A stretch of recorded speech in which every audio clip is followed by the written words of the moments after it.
Welcome to the Fight House. We're here in the basement. It's Jason Sutcliffe. Tristan Keddy. Episode 2. Let's go. Let's get into it. Great weekend of fights. LFA, Bellator, both went off without a hitch. Great. Well, not really without a hitch. Bellator had a few hiccups on the way, but LFA went off Friday. Good to go. Boom. Yeah. Everything was beautiful. A lot of great performances. I know we differ on opinion for who brought the performance of the night. Yeah. I'll let you lead the way since I'm pretty sure I'm right. It's Matt Johnson, right? Matt Johnson, right? Bellator. Oh, okay. So it's Gallagher's probably has the performance of the night, I would say. Between him and Greery, they both didn't have the greatest opponents, but they both put them away, and it was between them. Probably I'd give it a slight edge to Gallagher just because of the hype, and he's like this little mini clone of Conor McGregor, and it was entertaining to watch, I guess, to some degree, but. Yeah, but Bellator was a pretty good card. I wasn't disappointed. Conor McGregor clone. We're going to get into that in a minute. Yeah. For me, I went the other way. Raza Farrison. Mm-hmm. I don't know. Her performance. She was in a way tougher spot. You know what I mean? She came into somebody else's house in their backyard. Bigger fighter, bigger girl. Yeah. Power puncher, undefeated. Yeah. And she brought it. Well, she did what she needed to do. I mean, it seemed pretty one-dimensional. You know, so I mean, you gotta respect the fact that she was able to go in there and just dominate her for the last 2 rounds. She really beat her up. She took her shots in round 1, but she stayed in there. She was resilient and she dominated. She came out and she did what a lot of people didn't think she could do. And for that, I mean, I can't go in another direction. A lot of people had great performances, like I said, but she was up against the wall and she really delivered. No, for sure. Plus, they said like her dad treated her like shit or something. I felt bad for her too. I was like, God, fuck. It was so harsh the way they said it on the air. I just like kind of laughed. I giggled. I felt bad. Anyway, yeah, I don't know. I kind of was pulling for her. I can't lie. You know, I didn't have any real emotional attachment. When it came to LFA, I had to go with Townsend, me personally. Yeah. Broken rib in the first round. Yeah. Dominated the fight completely after it looked like he was a hair away from being finished. You really brought it, you know, hard punches. The last podcast you talked about how it would be a dogfight, and it was. Yeah. Oh my God. Exactly what you said it would be. Yeah. Well, you know what? It didn't take a rocket scientist. I mean, I looked at it as soon as you've seen the two of them and how they fight, how they perform, and they bring it every time. You knew when two people like that clash, it's gonna be that special mix, and it's and boy did they deliver. Yeah, it was a great fight. It was Absolutely. Crazy. Again, you're way more versed in the underground MMA scene. Like, LFA is brand new. I haven't really had a chance to sit down and watch the whole from start to finish, and this wasn't a disappointment. The card was really good. It was amazing. My God. The Matt Johnson fight was just nuts. Insane. That was like a barn burner. You know what? That was one of those fights where I saw him coming in. Yeah. And I was like, I'm not too sold on this guy. Yeah. And then, like, the minute the bell rang, you were instantly sold. You're like, oh, my God, you know? Yeah. You were saying earlier he came off kind of like... Theodore-ish. Like Theodore. Just because of the hair, probably. Just being... No, you're right. He did have those hints of that. He kept moving forward. He threw, like, pretty heavy strikes, but not necessarily, like, super, like, pinpoint accuracy kind of thing. You know? Right. Similar, somewhat. Not too crazy of a match, but... Yeah, it was a good card. Yeah. His opponent was Simpson, right? He's tough as hell. What's Simpson? Was it? Who was it? His opponent was Tavell Simpson. Yeah, it was Simpson, right? Yeah. Yeah, he's tough as hell. He took a beating. It was pretty bad. His nose was all bloody. He took it out. Yeah, and it was overall it was a great card. Like almost every single fight delivered again. The co-main event wasn't exactly a barn burner, but you know, it's always Cohagen really every card has a dud. Every last one. Cohagen didn't pull the trigger. The guy's a gifted striker. He clearly was better than Emmers in that department, but he just didn't pull the trigger. He was standing right in front of him. He was moving around, but he wasn't getting off anything. He was allowing Jamal Emmers to get off first, and it was pretty boring fight. That was a very boring fight, actually. I was expecting a lot more. I thought that could be fight of the night. Yeah, but I was wrong. So you know how it goes. Going back and forth between Bellator and LFA. Oh, yeah. You know the one thing that, now that we got that out of the way, like performance of the nights and stuff, James Gallagher had a lot to say about AJ McKee. Yeah. And it was awesome. But I talked to AJ after, and AJ had some things to say too. What do you think of him taking that approach? Did you know, AJ called him a Connor wannabe. What do you think about that? What do you think? I think when you're training in the same place and you see him, he's the most successful martial artist that ever lived. I mean, you gotta at least be mimicking them in some degree. I mean, it's actually incredible how close he shadows like Conor McGregor in style, gimmick, everything. It's insane. Yeah.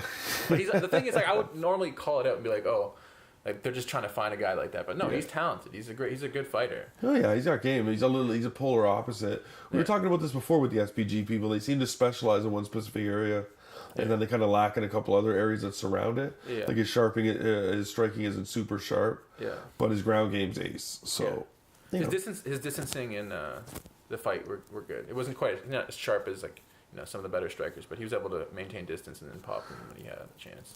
Yeah. Well, the problem I have is that he hasn't faced anybody who's going to be like AJ McKee. He's explosive. Yeah. Yeah, and he's experienced it well beyond his 7 fights. He's been around it his whole life. You know what I mean?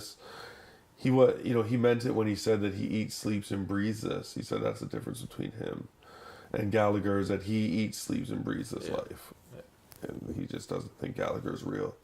Those SPG guys, they train pretty hard though. They do train pretty hard as well. Oh, I'm sure. Yeah. I'm sure. I mean, I'm not out here questioning it.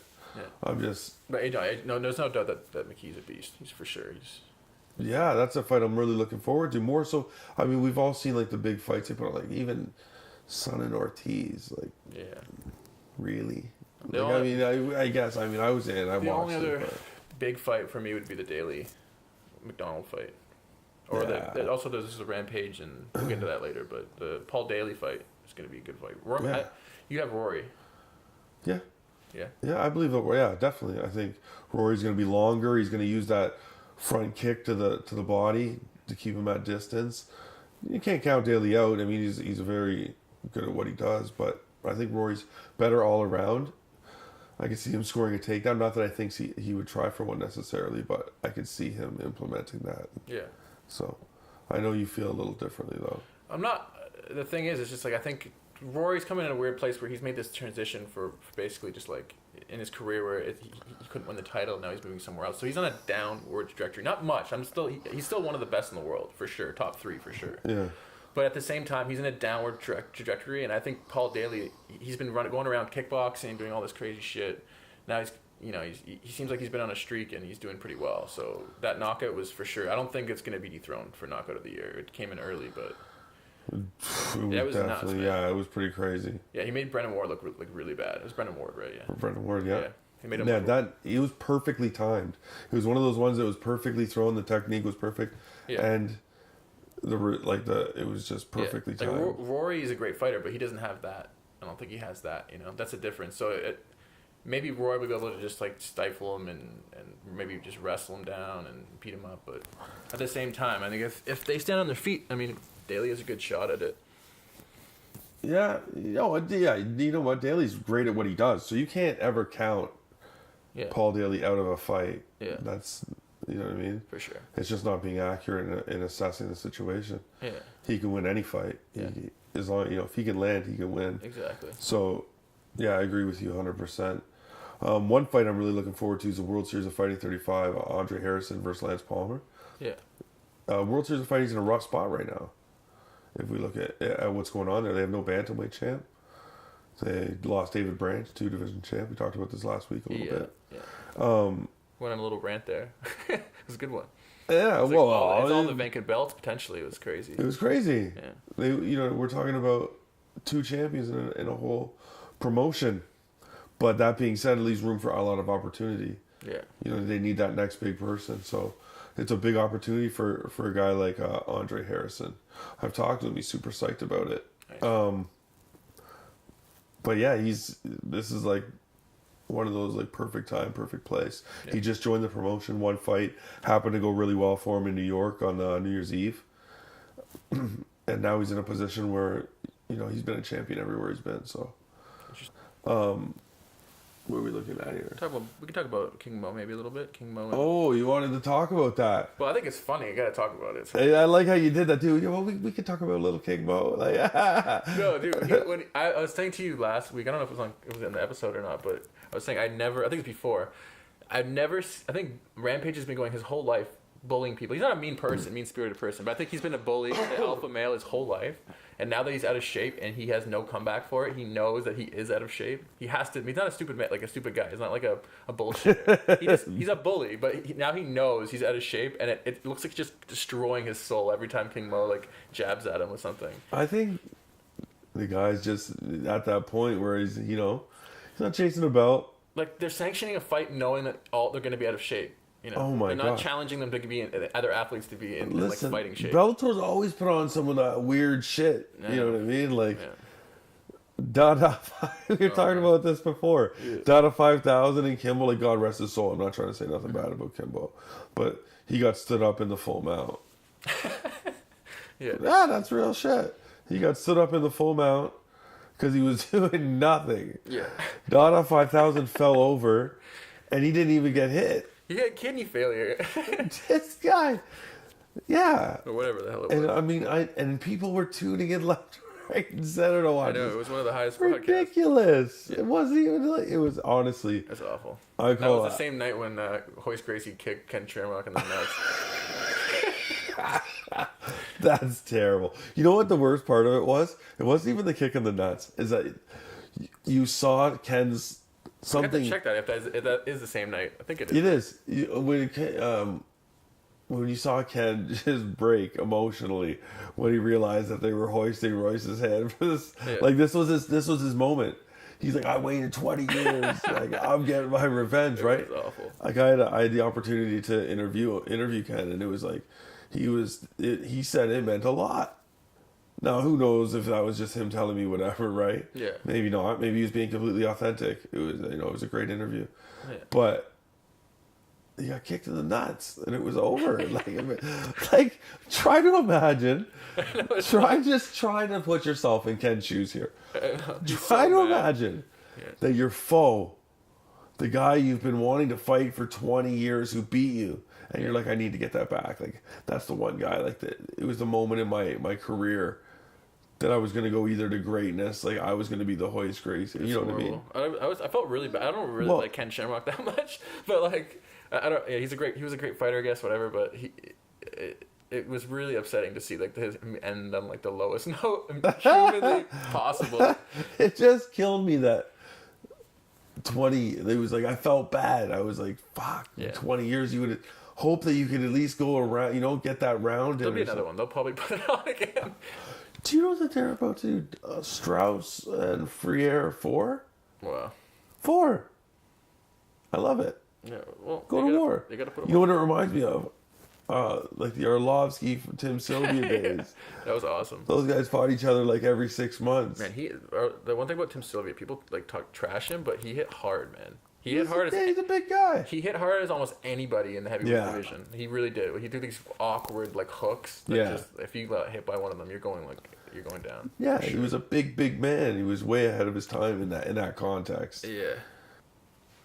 One big performance coming up. Just to bounce back, I wanted to talk about something with the World Series pretty quickly coming up in the middle of March. Yeah. Is Khabib's brother, Abu Bakr Nurmagomedov. True.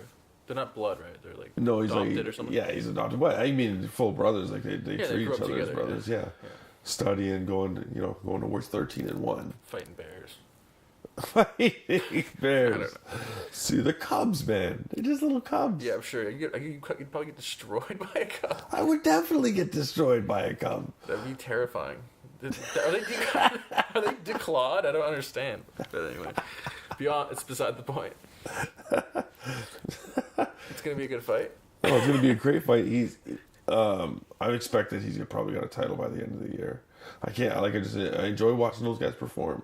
All those guys from that area of the world, they bring it. Yeah. They bring it all day long. Yeah. All day. Like Khabib's. Does he train at AKA with his brother or no? I think so. Yeah. Does he? Yeah. I'm not sure. Between there and like the mountains of Dagestan. Crazy. Listen, we got to wrap this up. So It's the end of episode 2 here at the Fight House in the basement. It's been nice. Jason. Tristan. Have a good one, guys. See you next week. Cheers.